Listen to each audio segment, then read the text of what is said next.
Assalamualaikum warahmatullahi wabarakatuh dan salam sejahtera. Berikut merupakan taklimat prosedur operasi standard ataupun SOP pengajaran dan pembelajaran dalam tempoh Perintah Kawalan Pergerakan serta taklimat am keselamatan dalam makmal dan bengkel. Okey, taklimat ini mengandungi dua bahagian, iaitu bahagian pertama adalah taklimat SOP pengajaran dan pembelajaran dalam tempoh PKP dan yang kedua adalah taklimat am keselamatan dalam makmal dan bengkel. Okey, kita teruskan dengan taklimat pertama, iaitu taklimat SOP COVID-19. Okey, PKP diwartakan mengikut keperluan Akta 342 iaitu Akta Pencegahan dan Pengawalan Penyakit Berjangkit 1988 bertujuan untuk mengawal penularan wabak COVID-19 dan mulai 13 Januari tahun 2021 di Negeri Sembilan termasuk juga kawasan Politeknik Nilai diwartakan Perintah Kawalan Pergerakan Bersyarat. Jabatan Pendidikan Politeknik dan Kolej Komuniti pada 1 Mac telah memutuskan pada iaitu tarikh 1 Mac tahun 2021 pergerakan pelajar masuk semula ke Politeknik dan Kolej Komuniti ya. Dan pihak Politeknik Nilai telah memutuskan pada tarikh 3 Mac 2021 bagi pendaftaran pelajar baru ke Politeknik Nilai. Okey, objektif SOP adalah supaya pengurusan kampus lebih teratur dan lancar, terutamanya dalam situasi PKP dalam menangani wabak COVID-19. Seterusnya, untuk memelihara kesihatan dan keselamatan semua warga Politeknik Nilai semasa berada dalam kampus. Dan yang ketiga adalah supaya proses pengajaran dan pembelajaran boleh berlaku dalam keadaan yang selamat. Okey, sedikit takrifan tentang ataupun perkara tertentu dalam SOP ini. Yang pertama adalah takrifan gejala bergejala, iaitu maksud dia simptom awal COVID-19 sama ada mengalami demam iaitu suhu badan melebihi 37.5 darjah Celsius ataupun mengalami batuk, mengalami sesama, sesak nafas ataupun sakit tekak. Okey. Yang kedua, penjarakan sosial bermaksud jarak di antara satu individu dengan individu lain, jaraknya sekurang-kurangnya 1 meter. Okey, deklarasi kesihatan. Kami minta tuan-puan untuk bersikap jujur tentang tahap kesihatan tuan-puan serta sejarah perjalanan lampau. Jika ada melakukan sebarang perjalanan ke wilayah Sabah, Sarawak ataupun luar negara dan perlu menjalani apa-apa proses kuarantin, pengasingan, apa-apa proses yang ditetapkan oleh pihak berkuasa, mohon tuan-puan selesaikan proses tersebut sepenuhnya dan simpan semua bukti-bukti, dokumen kesihatan, surat pelepasan dan sebagainya serta surat ataupun dokumen kebenaran pergerakan sebagai bukti jika diminta kelak. Jika berlaku sebarang isu, ada kemungkinan dokumen-dokumen tersebut perlu dikeluarkan sebagai bukti. Okey. Seterusnya, jika tuan-puan mengalami gejala seperti yang dinyatakan tadi, demam, batuk, sesama, sakit tekak ataupun sesak nafas, diminta tuan-puan maklumkan segera. Saya ulang sekali lagi, segera kepada pihak bertanggungjawab, sama ada pihak asrama, pihak HCP, pelajar ataupun pihak jabatan pensyarah ataupun penasihat akademik. Okey, yang keempat, jika didapati berlaku sebarang deklarasi palsu daripada pihak tuan-puan dan melibatkan implikasi undang-undang, pihak Politeknik terpaksa membuat laporan kepada polis ataupun pihak Kementerian Kesihatan Malaysia untuk memberi kerjasama. Harap tuan-puan dapat maklum dan juga ambil perhatian khusus tentang perkara inilah, tentang kejujuran untuk deklarasi serta beri kerjasama untuk memaklumkan tahap kesihatan jika kurang sihat dan sebagainya. Okey, tempoh pengasingan selepas pendaftaran. Sebaik saja tuan-puan melapor diri di Politeknik Nilai, tuan-puan perlu menjalani pengasingan wajib selama 10 hari. Okay. 10 hari ini bermula daripada tarikh lapor diri. Okey, sepanjang tempoh tersebut, pergerakan tuan-puan adalah dalam kawasan tertentu sahaja yang telah ditetapkan oleh pihak awal pelajar, pihak HCP. Okay, pihak HCP akan maklumkan kepada tuan-puan pergerakan tuan-puan. And then selepas tempoh pengasingan, pihak HCP akan memberikan arahan lanjut kepada tuan-puan. Mungkin bergantung pada keadaan pada masa tersebut lah ya. Mungkin berpindah lokasi ataupun sebagainya. Kami mohon tuan-puan untuk patuh kepada semua arahan yang diberikan. Jika tuan-puan tidak dapat memberikan kerjasama yang sewajarnya kepada arahan-arahan yang dikeluarkan, pihak kami terpaksa mengambil tindakan tata tertib atas sebarang pelanggaran. Sebab isu ini adalah serius, dia melibatkan kesihatan awam. So, mohon tuan-puan beri kerjasama yang sepatutnya. Okey, jika tuan-puan mengalami sebarang masalah, boleh berhubung dengan penasihat akademik tuan-puan, ataupun jika tidak berjaya menghubungi penasihat akademik, boleh juga menghubungi pihak lain seperti pihak HCP, pihak asrama ataupun pensyarah di jabatan. Jika ada masalah boleh berhubung, boleh bertanya. Okey, pemeriksaan kesihatan dan amalan kebersihan. Yang pertama adalah saringan di pintu masuk kepada semua pelajar, guru dan juga kaki tangan Politeknik Nilai. Pemeriksaan suhu badan ni wajib dibuat di semua pintu masuk, sama ada di pintu pagar ataupun di pintu asrama, di pejabat jabatan ataupun di bilik kuliah dan makmal. Akan di lokasi-lokasi tertentu akan disediakan alat untuk pemeriksaan suhu badan. Jika tuan-puan mendapati suhu badan melebihi 37.5, tuan-puan boleh baliklah. Kalau macam tuan-puan semua berada di asrama, boleh berhubung dengan warden ataupun pegawai asrama untuk memaklumkan keadaan tuan-puan yang kurang sihat.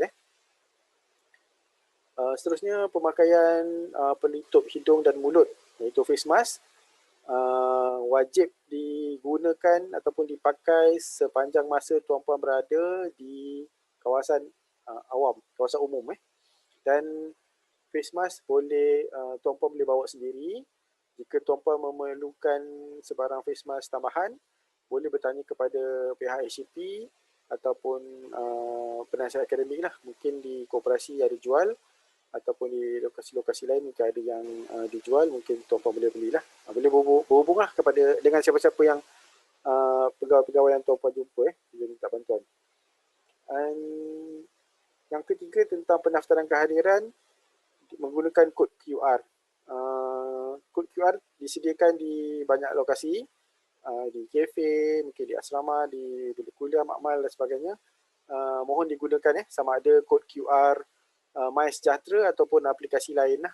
Mungkin di jabatan ada aplikasi lain yang disediakan dan diarahkan untuk guna. Tuan-puan perlu guna ataupun mesti guna kod QR tu untuk bukti kehadiran. Yang kedua adalah amalan kebersihan. Diminta untuk tuan-puan kerap mencuci tangan sebelum dan selepas aktiviti. Ini adalah untuk mencegah ataupun mengurangkan ataupun mengawal penularan virus COVID-19. Di setengah-setengah lokasi ada disediakan sabun dan juga ataupun gel sanitasi. Jika tiada disediakan, tuan-puan digalakkan untuk membawa sendiri sabun ataupun gel sanitasi.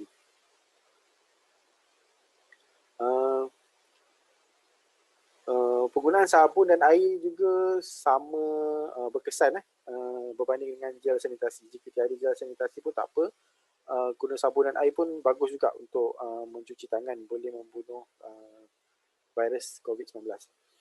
Jika tuan-puan batuk dan bersin, mohon amalkan etika batuk dan bersin yang betul.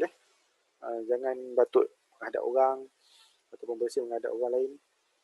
Dan kalau boleh jauhlah daripada orang lain. Jangan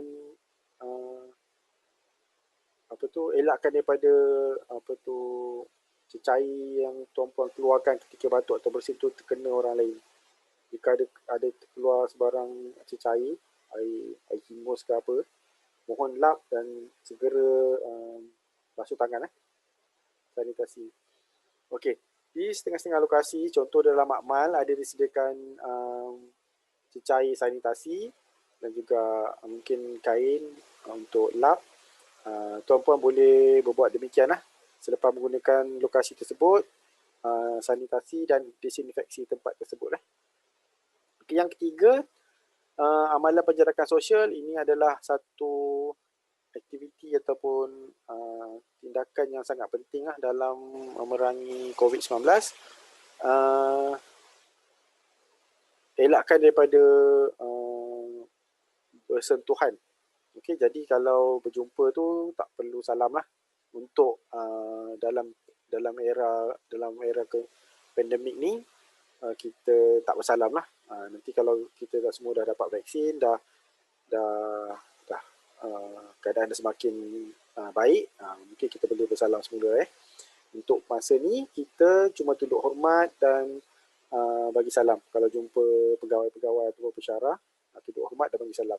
Tak perlu bersalaman ataupun bersentuhan. Dan kemudian elakkan daripada berkumpul ataupun bersesak-sesak di satu-satu tempat, terutama sekali di kawasan yang tertutup.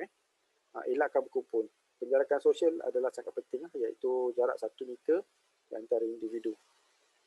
Okay, seterusnya panduan SOP di bilik kuliah ataupun makmal.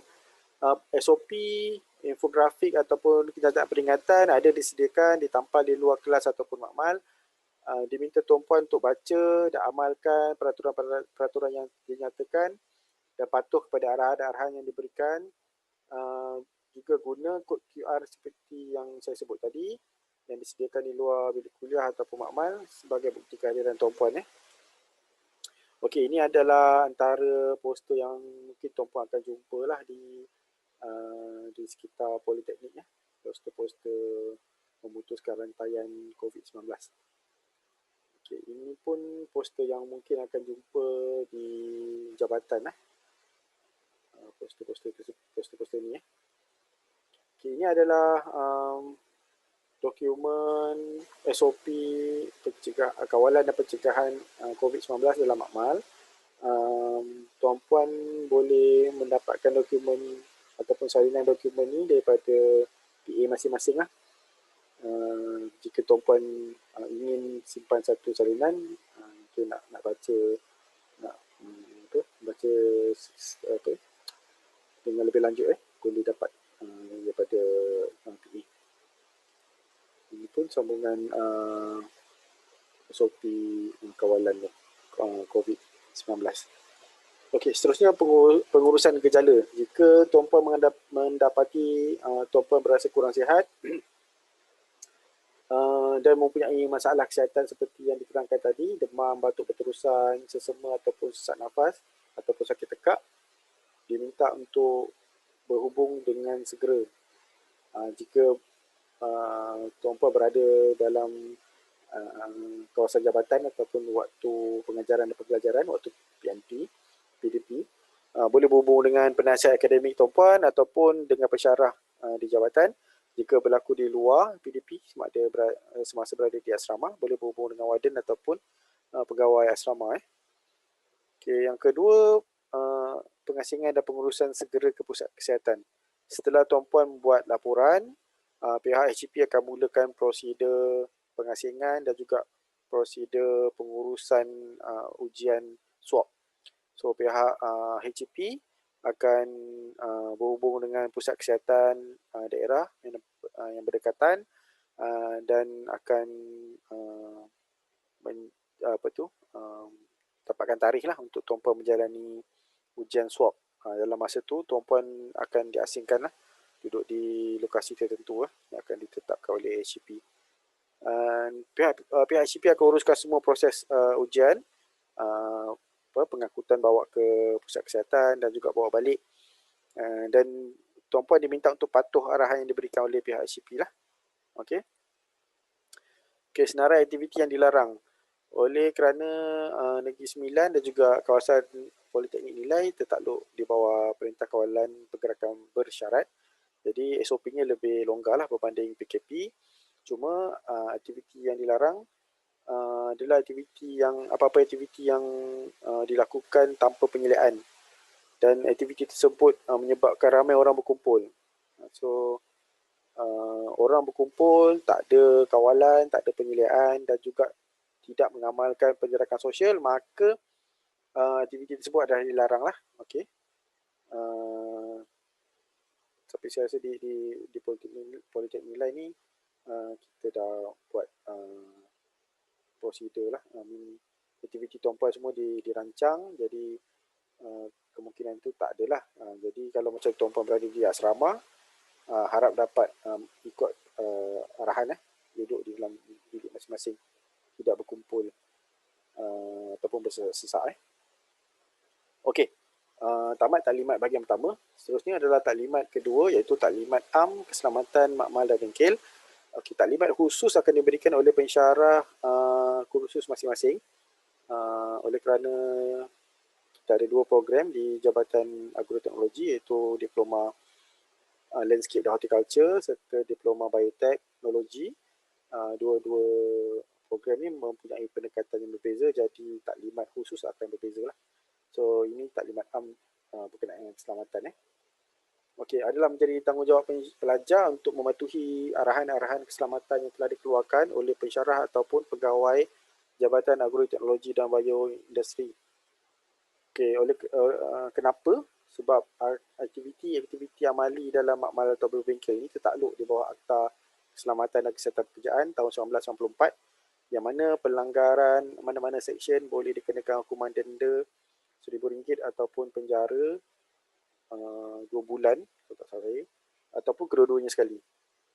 Okey, di sekitar lokasi makmal dan bengkel ada disediakan peraturan, sama ada betul itu infografik ataupun tulisan.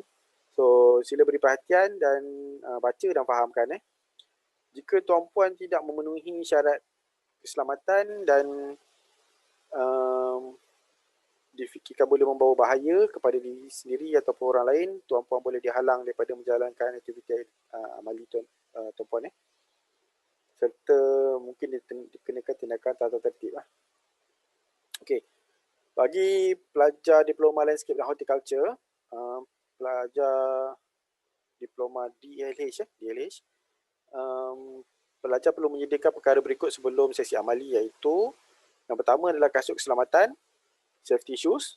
Okey, kasut safety shoes ni kasut yang mempunyai pelindungan di bahagian depan ni, bukan kasut biasa.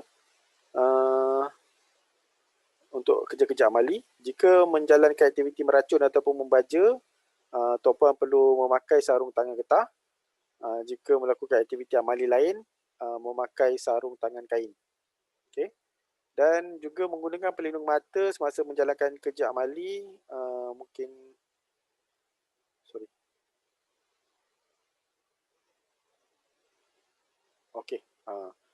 menggunakan pelindung mata, goggles, semasa melakukan kerja amali, especially mungkin waktu memotong menggunakan mesin dan sebagainya, untuk mengelakkan kecederaan mata. Dan tentang pakaian, tuan-puan perlu memakai baju tee berkollar serta seluar panjang track, seluar panjang yang asal lah untuk aktiviti amali. Okay. Sebab aktiviti pelajar Diploma Landscape dan Horticulture ni banyak juga melibatkan aktiviti construction dan juga aktiviti pertanian. So baju dan seluar tu perlu yang tahan lasak jugalah. Okey, helmet keselamatan akan disediakan oleh jabatan. Ini akan ditentukan oleh pensyarah nantilah. Okey, bagi pelajar Diploma Bioteknologi pula, perlu menyediakan perkara-perkara berikut sebelum menjalankan aktiviti amali. Yang pertama, bagi pelajar perempuan yang mempunyai rambut yang panjang, perlulah mengikat rambut ataupun memastikan rambut puan tidak terbiar ataupun tergantung dan sebagainya. Mungkin menggunakan hairnet, menggunakan getah untuk mengikat dan sebagainya. Kerana rambut yang tergantung, terbiar ni boleh menjadi punca kebakaran ataupun tersangkut dalam mesin dan sebagainya. Jadi amat penting untuk mengikat rambut dan pastikan rambut yang diikat itu kemas. Okey. Yang kedua, penggunaan kod makmal, lab code. Perlu digunakan sepanjang masa dalam makmal. Jika tuan-puan tiada kod makmal ataupun lab code ni, tuan-puan boleh dihalang daripada masuk makmal lah. Tak boleh masuk makmal untuk buat aktiviti jika tiada lab code. Untuk membeli lab coat ni boleh maklumkan kepada PA ataupun pegawai HCP. Mungkin pihak HCP ada sediakan proses pembelian barang-barang makmalah. Boleh tanya kepada penyelaras HCP. Kemudian yang ketiga, memakai face mask ataupun sungkup muka di dalam norma baru ni, era pandemik COVID-19 ni, penggunaan face mask adalah wajib sepanjang masa dia berada di makmal. Dan jika tuan-puan memerlukan memakai pelindung muka, face shield, boleh juga pakai. Ada dijual di kedai. Tak salah saya kalau di Mr. DIY itu dalam RM2 lebih je. So boleh beli. Mungkin jika sebab amali tu berlaku lama kan, mungkin 2 jam, 4 jam. So kalau tak boleh tahan guna face mask lama, boleh tukar kepada face shield. Nak pakai dua-dua lagi bagus. Tapi perlu pakai salah satu sepanjang masa lah. Sepanjang masa tuan-puan berada di dalam makmal. Okay, yang kelima, menggunakan kasut bertutup. Pastikan dia tutup betul. Bertutup betul Tak mau pakai sandal. Jika didapati memakai sandal ataupun pakai slipper untuk masuk ke makmal, tuan-puan boleh diminta untuk keluarlah daripada makmal. Okay, yang terakhir adalah sarung tangan getah. Examination glove ni, jika perlu, jika aktiviti tersebut memerlukan sarung tangan, pihak jabatan akan sediakan kepada tuan-puan. Okey. Pastikan tuan-puan memakai PPE yang sesuai seperti mungkin tak selengkap inilah, ini untuk betul-betul construction di industri tapi mungkin ada helmet, ada glove, seluar yang tahan lasak, kasut yang sesuai, safety shoes. Okay. And then untuk bioteknologi, ikat rambut, safety glass, lab coat wajib, glove, seluar panjang dan juga kasut yang bertutup. Pastikan memakai PPE yang sesuai sebelum menjalankan sesi amali. Hanya dipakai pada semasa sesi amali. Sebagai contoh, jika tuan-puan berada dalam makmal and then memakai lab coat, jika ingin ke tandas, buka lab coat, letak di ruang yang disediakan di luar makmal dan pergi tandas, dan balik, baru pakai balik lab coat tu sebelum masuk ke dalam makmal semula. Okay. Lab coat tu tak boleh dipakai merata-rata. Okay. Okey, itu saja taklimat saya. Berikut adalah senarai rujukan yang saya guna untuk membuat taklimat ni. Kalau mungkin tuan-puan boleh cari jugalah di laman web MKN dan juga laman web MOH serta laman web lainlah yang saya guna. Okey. Itu saja taklimat saya pada kali ini. Sebelum saya mengakhiri taklimat ini, saya mengucapkan selamat datang ke Politeknik Nilai. Semoga tuan-puan mendapat dapat satu pengalaman baru yang menyeronokkan di sini. Apa-apa pun saya ucapkan tahniah kerana berjaya masuk ke Politeknik Nilai. Itu saja daripada saya. Sekian, terima kasih. Assalamualaikum warahmatullahi wabarakatuh.